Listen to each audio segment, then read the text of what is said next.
الحمد لله وكفى والصلاة والسلام على خاتم الرسل وسيد الأنبياء وعلى آله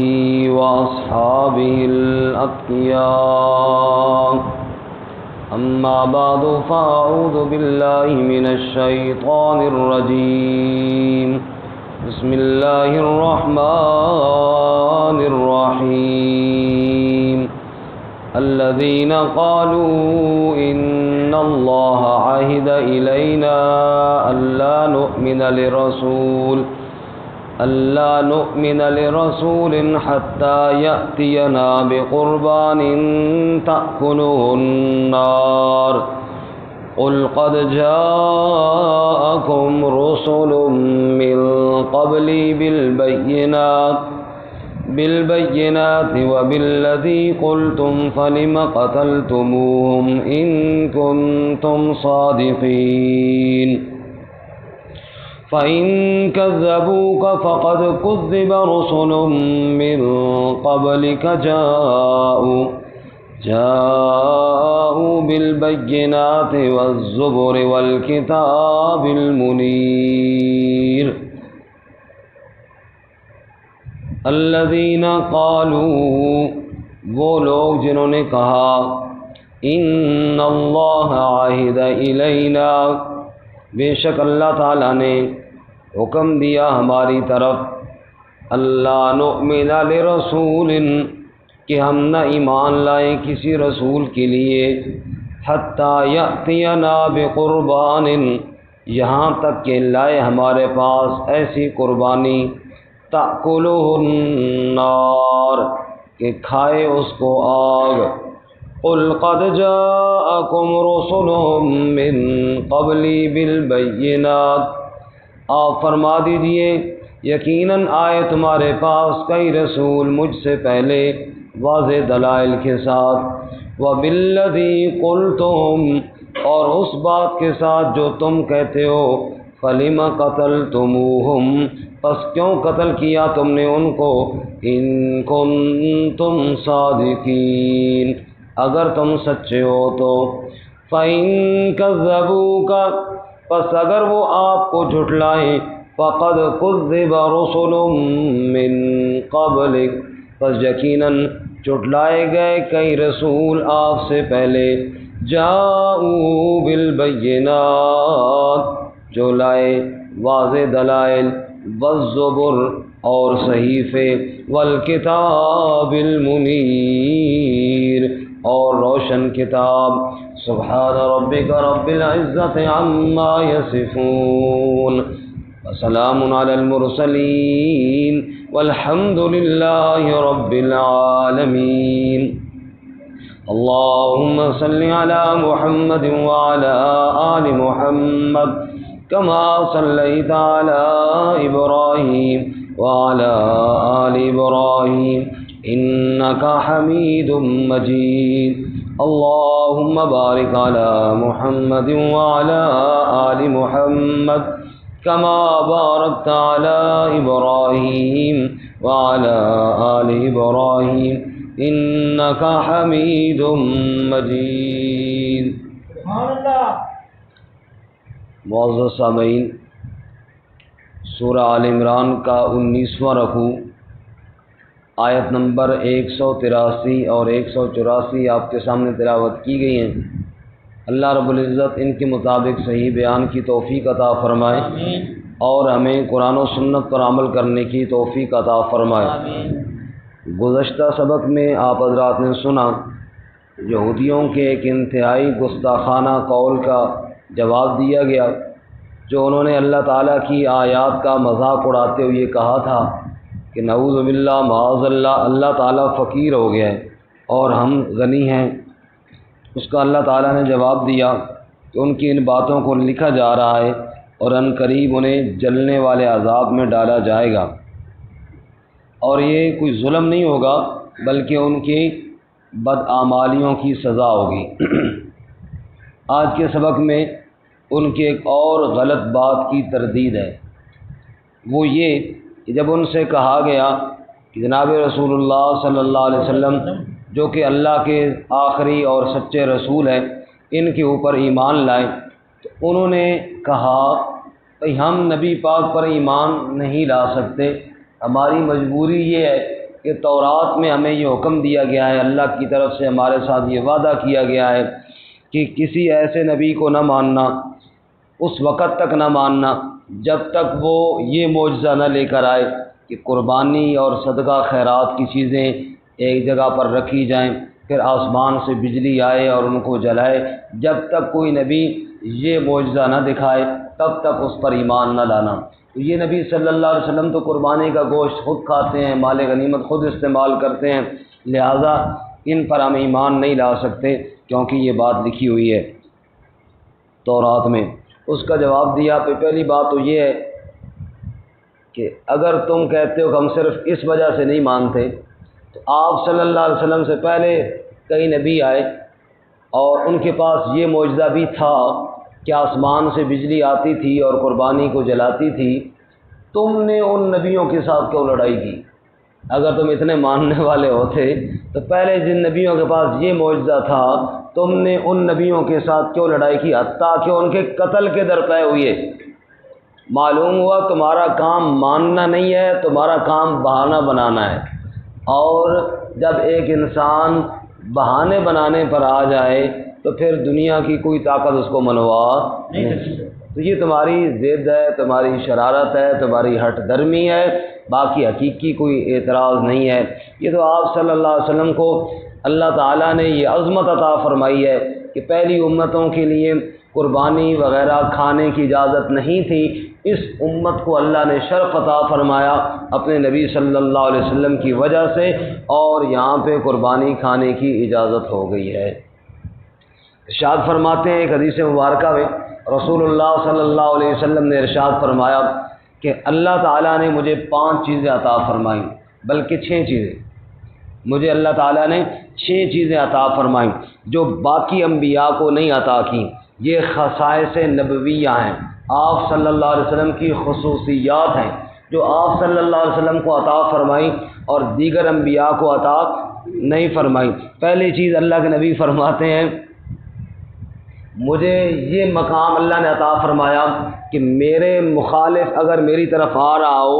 ابھی وہ 1 مہینے کی مسافت پر ہوتا ہے کہ اس کے دل میں اللہ میرا رعب ڈال دیتے ہیں۔ سبحان اللہ! یہ آپ صلی اللہ علیہ وسلم کی خصوصیت تھی۔ حضرت عمر رضی اللہ تعالیٰ عنہ فرماتے اللہ کی قسم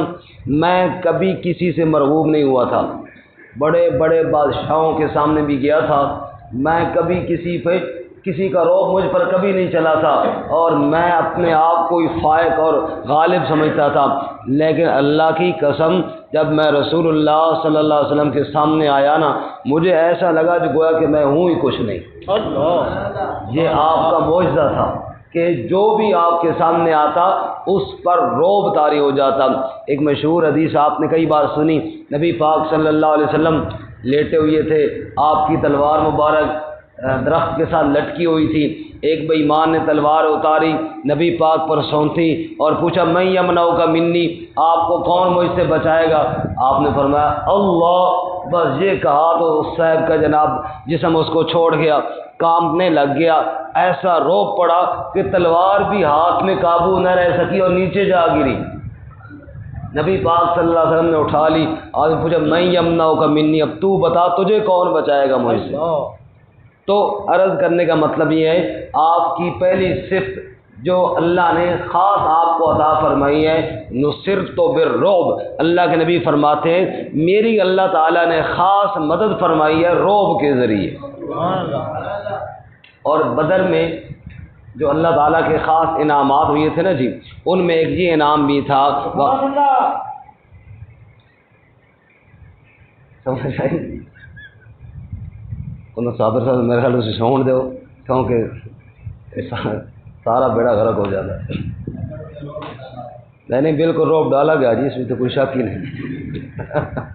رعب میں تو کوئی شک ہی نہیں۔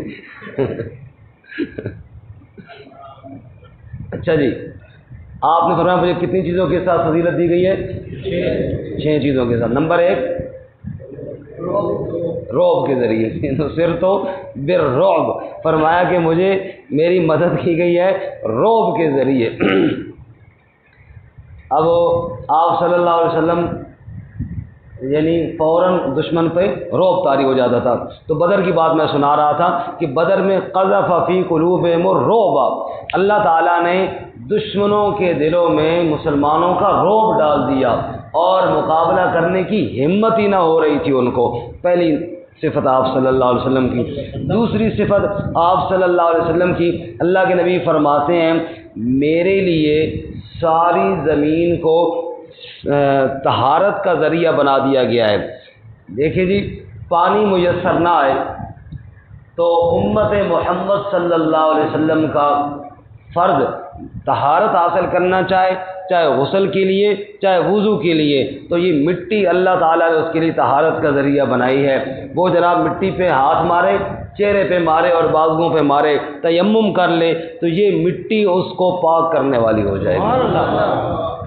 یہ بھی خصوصیت ہے آپ صلی اللہ علیہ وسلم کی۔ فَإِن لَّمْ تَجِدُوا مَاءً فَتَيَمَّمُوا صَعِيدًا طَيِّبًا فَامْسَحُوا بِوُجُوهِكُمْ وَأَيْدِيكُمْ مِنْهُ، فرمایا اگر تمہیں پانی پاکیزہ نہ ملے تو یہ مٹی جو ہے اس کے اوپر ہاتھ مارو، چہرے پہ مارو اور جناب کیا ہے بازوؤں پہ مار لو تو اللہ تعالیٰ تمہیں پاک فرما دیں گے۔ حدیث پاک میں آتا ہے یہ مٹی طہارت والی ہے ہر اس شخص کے لیے جس کو پانی نہ ملے۔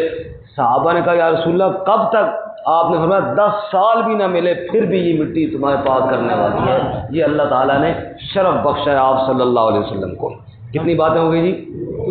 تیسری چیز آپ فرماتے ہیں یہ مٹی جو زمین ہے نا جیسے طہارت والی ہے،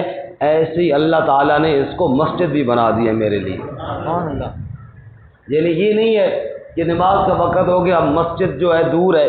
اور جناب وہاں جائیں گے تبھی نماز پڑھیں گے، نہیں، اگر مسجد دور ہے تم جنگل بیابان میں ہو جہاں بھی ہو بس وہیں پہ وضو کرو اور نماز پڑھو، اللہ تمہیں مسجد کا ثواب عطا فرمائیں گے۔ یہ بھی آپ صلی اللہ علیہ وسلم کی کیا ہے خصوصیت ہے۔ چوتھی چیز آپ صلی اللہ علیہ وسلم نے ارشاد فرمایا میرے لیے غنیمتوں کو حلال کر دیا گیا ہے۔ وحلت لی الغنائم، جو آج کے سبق کا ہمارا موضوع ہے کہ غنیمتیں اور قربانی اور صدقہ خیرات کی یہ چیزیں یہ اللہ نے میرے لیے کھانی کیا کی ہیں؟ حلال کی ہیں۔ قربانی کا جانور ذبح کریں اور گوشت خود کھائیں، اپنے دوستوں کو کھلائیں اور اللہ تعالیٰ سے اجر بھی پائیں۔ حالانکہ ہونا تو یہ چاہیے تھا جیسے پہلی امتوں میں ہوتا تھا کہ اللہ کے نام پہ دیا تو خود اس میں سے بوٹی بھی نہ کھائیں، جیسے آج کل ماشاءاللہ خود بوٹی بھی کسی کو نہیں دیتے، سمجھ آئی؟ بھائی اللہ تعالیٰ نے رخصت تو دی ہے لیکن ایسا بھی صحیح فائدہ اٹھایا رخصت کا، سمجھ حق ادا کیتا ہے۔ جیسے اللہ تعالیٰ نے رخصت دی ہے اس امت کو نبی صلی اللہ علیہ وسلم کی وجہ سے کہ خود کھائیں پھر بھی ثواب ملے، ہم نے کہا انشاءاللہ خود ہی کھائیں گے پھر، سمجھ آئی؟ پورا فائدہ اٹھایا رخصت کا، اور ماشاءاللہ سے جب سے یہ فریزر اور فریجیں آئی ہیں پھر تو کمال ہی ہو گیا۔ تو بہرکیف یہ اللہ تعالیٰ نے شرف بخشا ہے، فضیلت بخشی ہے اس امت کو نبی اکرم صلی اللہ علیہ وسلم کی وجہ سے کہ غنیمت کا مال ہو تب، قربانی کا مال ہو تب اللہ تعالیٰ نے کھانا کیا کیا جی؟ حلال کی۔ کتنی باتیں ہو گئی جی؟ پانچویں چیز آپ صلی اللہ علیہ وسلم فرماتے ہیں مجھے اللہ تعالیٰ نے شفاعت کبریٰ عطا فرمائی ہے۔ شفاعت کبریٰ قیامت کا دن ہوگا، عسیٰ ان یبعثک ربک مقاما محمودا، سورج سر کے اوپر ہوگا محمود صاحب، مقاما محمودا۔ اسی میرے خیال دونوں بزرگ آپس کھیڑنے ہوتا نہیں جاگنے ہوگا ایسے تو فرماتے ہیں عسیٰ ان یبعثک ربک مقاما محمودا، سورج سر پہ ہے، زمین تانبے کی ہے اور گرمی کی شدت ہے، اب کس طرف کو جائیں، کس کو سنائیں دکھڑا، مشفق بتا دے کوئی جو شافع بنے ہمارا، وہ آ گئے محمد صلی اللہ علیہ وسلم۔ براق ہے سواری اٹھی صدا حشر سے، قربان شاہ سوارا جبرائیل وہ فرشتہ جو سید ملائکہ کا تھامے ہوا ہے باغیں، دیکھو عجب نظارہ دربار جا رہی ہے، حضرت کی یہ سواری جا کر کرے شفاعت، اب بخش دے غفارا۔ رب کے بارگاہ میں محشر کے دن سورج جب سر کے اوپر ہوگا تو سفارش کے لیے جو ہستی آگے بڑھے گی اس کا نام ہے محمد الرسول اللہ صلی اللہ علیہ وسلم۔ عسى أن يبعثك ربك مقاما محمودا۔ اب ساری امتیں سفارش کے لیے بیتاب ہے، کوئی تو سفارش کرے۔ آدم علیہ السلام بھی معذرت کر رہے ہیں، نوح علیہ السلام بھی معذرت کر رہے ہیں، سب کہتے ہیں اذهبوا الى غیری، کسی اور کے پاس جاؤ۔ ان ربی غضب اليوم، رب بہت غصے میں ہے، آج اس کے سامنے کون جائے اور کون بات کرے۔ آخر میں میرے نبی اور آپ کے نبی اور نبیوں کے نبی اور اللہ کے محبوب پیغمبر فرماتے ہیں جب میرے پاس آئیں گے اب اللہ کی طرف سے اجازت بھی نہیں، اور یہ ذہن میں رہے جب تک اجازت نہیں ہوگی تب تک ہمارے نبی بھی سفارش نہیں کریں گے۔ من ذا الذی یشفع عندہ الا باذنہ، اذن ہوگا تب سفارش ہوگی، اب اذن ہے کوئی نہیں، لوگ رو رہے ہیں جی ہماری سفارش کرو۔ اللہ کے نبی پھر کیا کریں گے؟ مقام محمود پر جائیں گے، سر سجدے میں رکھیں گے، سفارش تو نہیں کریں گے ابھی، لیکن اللہ کی تعریفیں شروع کر دیں گے، اللہ کی حمدیں بیان کریں گے، اتنی تعریفیں بیان کریں گے، اتنی حمدیں بیان کریں گے کہ اللہ تعالیٰ کا غصہ اور جلال ٹھنڈا ہو جائے گا، اور اللہ خود فرمائیں گے ارفع راسک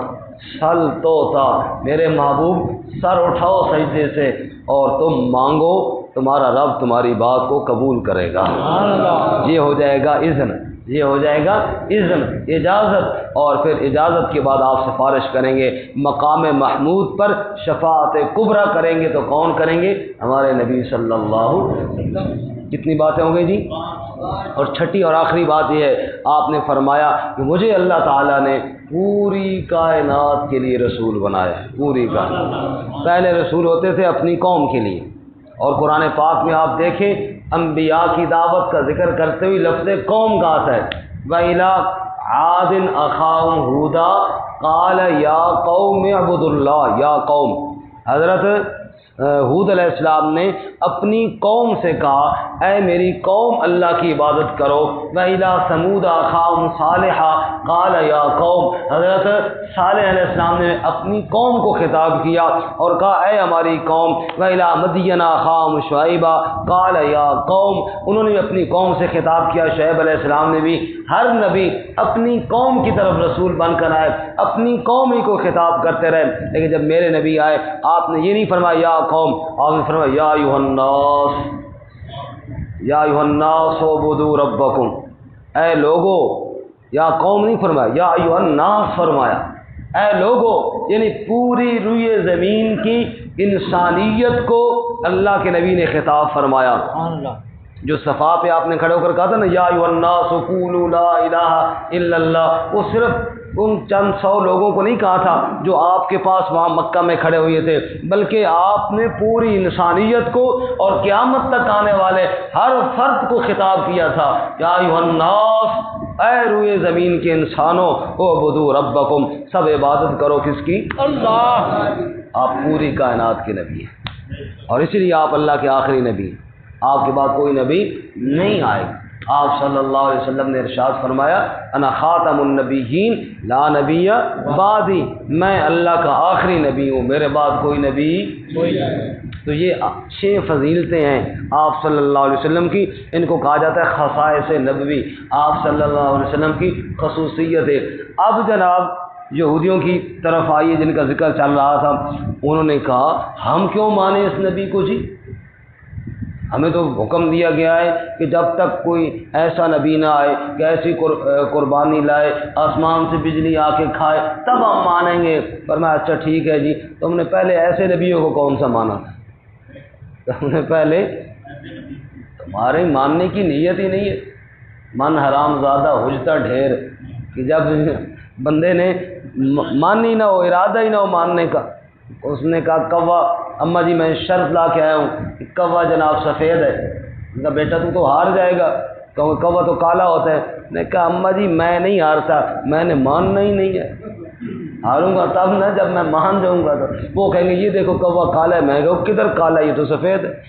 جب میں مانوں گا ہی نہیں تو پھر میں نے شرط کہاں ہارنی ہے؟ تو معلوم ہوا جو ضد پہ ہٹ جائے اس کا تو پھر کوئی علاج ہے۔ الذین قالوا، وہ لوگ جنہوں نے کہا ان اللہ عہد الینا، بے شک اللہ تعالیٰ نے ہماری طرف یہ حکم دیا ہے، وعدہ لیا ہے ہم سے، یعنی ہماری طرف یہ حکم بھیجا ہے اللہ نے، اللہ نؤمن لرسول، کہ ہم کسی رسول کو نہ مانیں، حتی یأتینا بقربان، یہاں تک کہ ایسی قربانی لائے، تأکلہ النار، جس کو آگ کھائے۔ نبی قربانی ایسی پیش کرے، اوپر سے بجلی آئے اس کو کھائے، تب نبی کو مانیں گے، ویسے ہم نہیں مانتے، یہ ہمیں حکم آیا۔ اچھا جی، جواب، قل، کہہ دیجیے میرے محبوب صلی اللہ، قد جاءکم الرسل من قبلی، یقیناً آئے تمہارے پاس کئی رسول مجھ سے پہلے، بالبینات، واضح دلائل کے ساتھ، وبالذی قلتم، اور اس بات کے ساتھ جو تم نے کہی ہے، یعنی بجلی والی بات جو تم کہتے بجلی آئے اور کھائے، پہلے نبی یہ چیز بھی لے کر آئے۔ فَلِمَ قَتَلْتُمُوهُمْ، بس کیوں قتل کیا ان کو تم نے، ان کنتم صادقین، اگر تم سچے ہو تو بتاؤ ان نبیوں کو کیوں قتل کرتے تھے؟ تمہارا وتیرہ ہی انکار کرنے کا ہے، انبیاء کی مخالفت کرنے کا ہے، تم ماننے والے تو نہیں مانتے ہو تو نہ مانو۔ یہ تو آپ صلی اللہ علیہ وسلم کو اللہ تعالیٰ نے خصوصیت عطا فرمائی ہے، باقی تم نہیں مانتے ہو تو نہ مانو۔ پہلے تم نے نہیں مانا تو انبیاء کا تو نقصان نہیں ہوا، نہ انبیاء کی صداقت میں کوئی فرق آیا، وہ تو سچے رسول تھے اور سچے ہی رہے، اور تمہاری رہی اپنی بدقسمتی کہ تم نہیں مان رہے۔ یاسین والقرآن الحکیم انک لمن المرسلین، ادھر تو اللہ قسم کھا کے کہتا ہے آپ میرے سچے رسول ہیں، باقی آپ نہیں مانیں گے تو نبی پاک کی صداقت میں کون سی کمی آئے گی؟ اس لیے فرماتے ہیں فَإِن كَذَّبُوكَ، اب آپ صلی اللہ علیہ وسلم کو تسلی، فَإِن كَذَّبُوكَ، پس اگر وہ آپ کو جھٹلائیں، فَقَدْ كُذِّبَ رُسُلٌ مِّن قَبْلِكَ، اے میرے محبوب یقیناً جھٹلائے گئے کئی رسول آپ سے پہلے، جاءوا بالبینات، وہ واضح دلائل بھی لے کر آئے، والزبر، صحیفے بھی لے کر آئے، والکتاب المنیر، اور روشن کتابیں بھی لے کر آئے۔ میں نے پہلے کئی نبی بھیجے، دلائل، کتابیں سب کچھ ان کے پاس تھیں، لیکن نہیں ماننے والوں نے نہیں مانا۔ 8ویں پارے کے شروع میں فرمایا نا وَلَوْ أَنَّنَا نَزَّلْنَا إِلَيْهِمُ الْمَلَائِكَةَ وَكَلَّمَهُمُ الْمَوْتَى وَحَشَرْنَا عَلَيْهِمْ كُلَّ شَيْءٍ قُبُلًا مَا كَانُوا لِيُؤْمِنُوا، اگر ہم آسمان سے فرشتے اتار دیں، مردوں کو قبروں سے کھڑا کریں، اٹھ کر وہ ان سے کلام کریں، جو یہ مطالبہ کرتے جائیں وہ پورا کرتے جائیں، ما كانوا ليؤمنوا، میرے نبی جس نے نہیں ماننا اس نے نہیں ماننا، جس نے نہیں ماننا اس بدبخت نے نہیں ماننا، اور جس نے ماننا ہے اس نے تو جناب بغیر کسی معجزے کے مطالبے کے مان کر دکھا دیا ہے۔ رسول اللہ صلی اللہ علیہ وسلم کے صحابہ اکرام نے فرمایا نا یا رسول اللہ جنت پر حق ہے، جہنم بھی بر حق ہے، لیکن اب اگر ہمارے سامنے آ جائے نا بھڑکتی ہوئی آگ، یہ ہے جہنم، اللہ ہمیں دکھا دے، جنت مہکتی ہوئی آ جائے، یہ ہے جنت،